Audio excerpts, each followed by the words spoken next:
Doctor स्वर्णिम बग्रेल यहाँ हुनुहुन्छ। डाक्टर साहब, आउने वर्षको बजेट लेख्न सुरु गर्नुहोस्। सहकारीको बाटो नहिँडेको मान्छेलाई प्रमाण छ भनेर जबरजस्ती मुद्दामाथि मुद्दा कोचेर जबरजस्ती संसदबाट बाहिर निकाल्ने संसद फेरि स्थापना गर्न खोज्नु भएको। भिजिट भिसाका नाममा दिनमा लाखौं कमाउनेहरूको विरुद्ध आयोग गठन गर न, छानबिन गर न भन्दाखेरि आवाज नसुनेर माइक काटिदिने संसद पुनर्स्थापना गर्न खोज्नु भएको। जेलमा परेका आमा बुवाका बालबालिकालाई वर्षौंदेखि पालन पोषण गरेर आउनुभएकी इन्दिरा राणा जस्तो समाजसेवीलाई मानव तस्करको आरोप लगाउने पाप गर्नका लागि फेरि बिउताउन खोज्नु भएको। हामीले कयौं साथीहरूलाई प्रशिक्षण पनि गर्न पाएका छैनौं। हाम्रा कयौं साथीहरू प्रतिबद्ध छन् तर प्रशिक्षित छैनन्। प्रशिक्षण नपाएको संगठनले कहीँ कतै तपाईहरुको मन दुखाएछ भने मलाई अघि तपाईले छोरो भन्नुभयो, छोरो सम्झेर क्षमा गरिदिनु होला। तर मेरो कोसिस रहन्छ, चुनाव हुन्छ कि हुँदैन भनेर चिन्ता भएको बेलामा रासोपाको पछिल्लो समय गरिएका सम्पूर्ण क्रियाकलापले, सहमतिहरूले के स्पष्ट पारेको छ भने अब देशमा केही हुन्छ भन्ने कुराको संचार मानिसहरूमा बढाएको छ। त्यही संसद फेरि बिउताउने भनिरहनु भएको छ। उहाँहरू 22 बिउताउने भन्नुभएको छ। केका लागि बिउताउन खोज्नु भएको?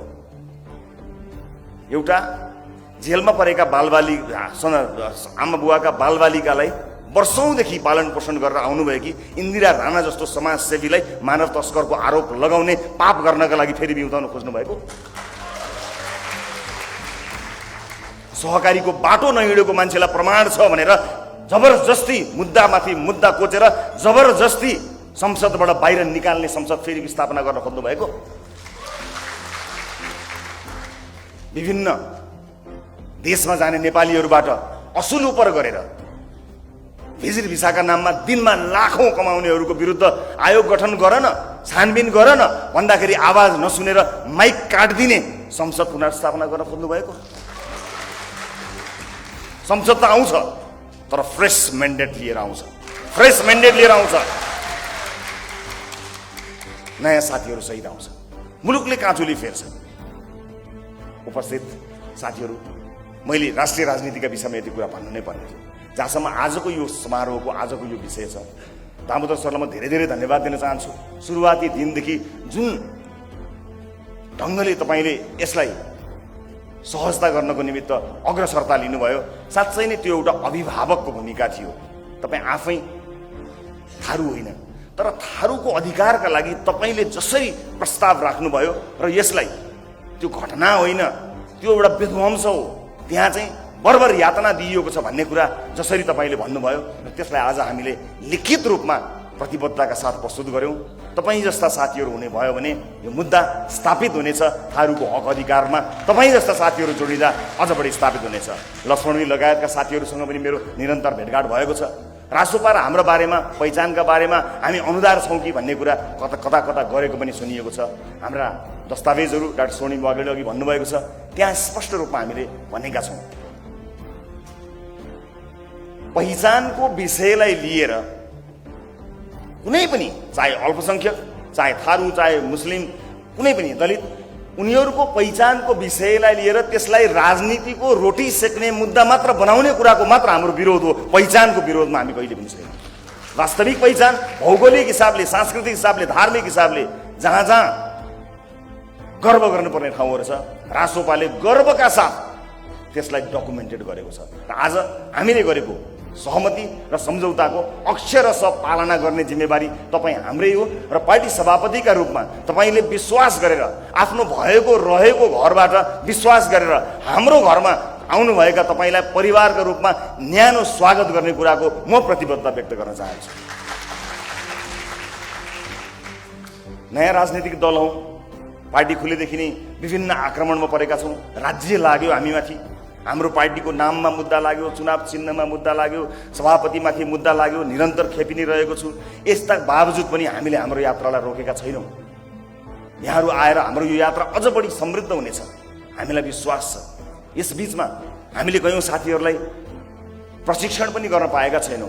हाम्रा कयौं साथीहरू प्रतिबद्ध छन् तर प्रशिक्षित छैनन्। प्रशिक्षण नपाएको संगठनले कहीँ कतै तपाईहरुको मन दुखाएछ भने मलाई अघि तपाईले छोरो भन्नुभयो, छोरो सम्झेर क्षमा गरिदिनु होला। तर मेरो कोसिस रहनेछ सभापतिका रूपमा कि आउनुभएका साथीहरूमाथि कसैले अपमान नगरून्, कसैले अपशब्द प्रयोग नगरून्, कसैले गाली गलोज नगरून्। तर प्रशिक्षणको अभावमा सङ्गठनलाई हामीले धेरै समय दिन पाएका छैनौँ। मुद्दा मामिलामा झेलिँदा अनेक किसिमको यो राज्य आतङ्क र अनेक किसिमका आरोप प्रत्यारोपहरूमा झेलिँदा हामीले गर्नुपर्ने कयौँ चिजहरू छुटाएका छौँ, तर हामीले हिँड्न छोडेका छैनौँ। हामी निकै अगाडि बढेका छौँ। त्यसैले त आज सिङ्गो देशको आशा र उत्साहको रूपमा रासोपालाई हेरिएको छ।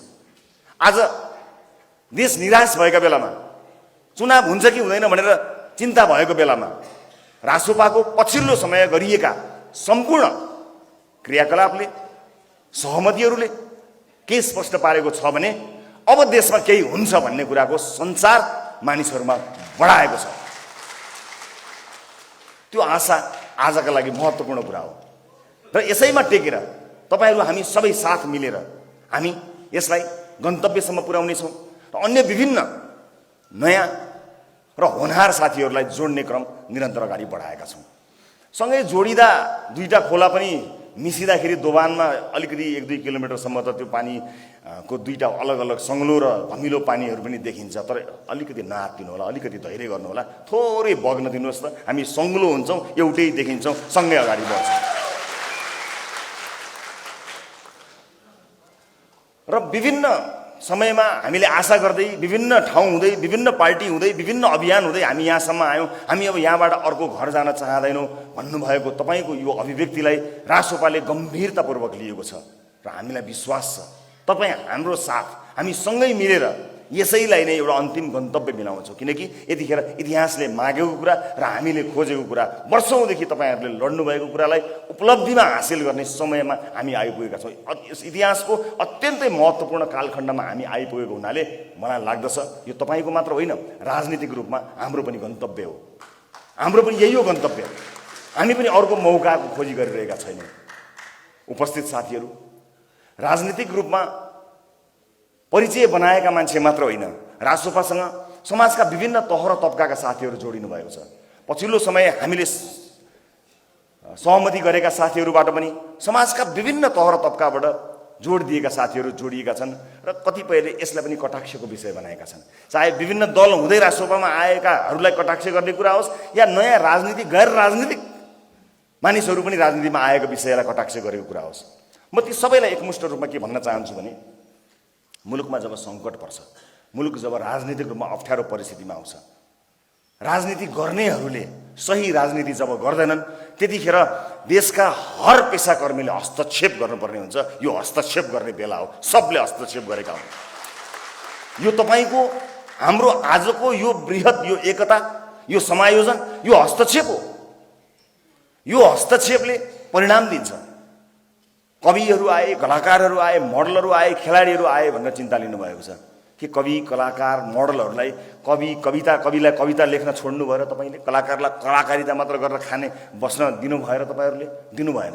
त्यसकारणले हस्तक्षेप गर्न बाध्य भएर हर पेसाकर्मीहरू राजनीतिमा आएका हुन्। हामीलाई विश्वास छ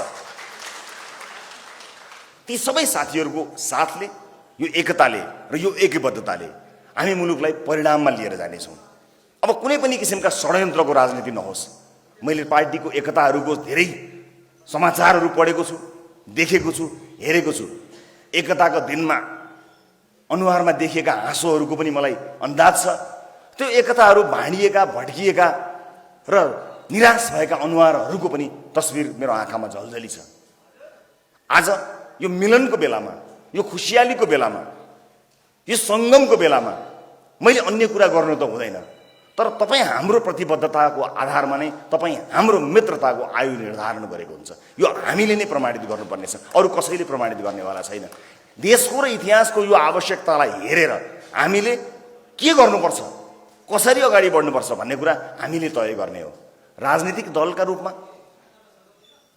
अघिल्ला पुस्ताका राजनीतिक दलहरूले चुनाव अगाडिको अप्राकृतिक लाग्ने गठबन्धनदेखि, प्रधानमन्त्रीका कार्यकाल बाँडफाँडदेखि, पार्टी सभापति र अध्यक्षमा कुर्सी नै काटकुट गरेर 2-3टा राख्नेदेखि विभिन्न अभ्यासहरू भए। हामी यो सबै अभ्यासको युगबाट एकैचोटि डिपार्चर लिने हो, एकैचोटि बाहिर।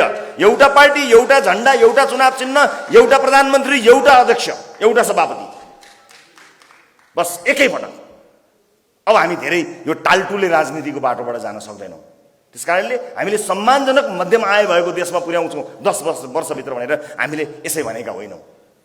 र जुन उत्साहका साथ आज देशभर र विदेशमा समेत रहेका नेपालीहरूले जुन अन्दाज रासोपाको यो विस्तारलाई लिएर जुन उत्साह देखाउनु भएको छ, यो उत्साहलाई हेरेर म यति चाहिँ भन्न सक्छु, डाक्टर स्वर्णिम वाग्ले यहाँ हुनुहुन्छ, डाक्टर साहब आउने वर्षको बजेट लेख्न सुरु गर्नुहोस्।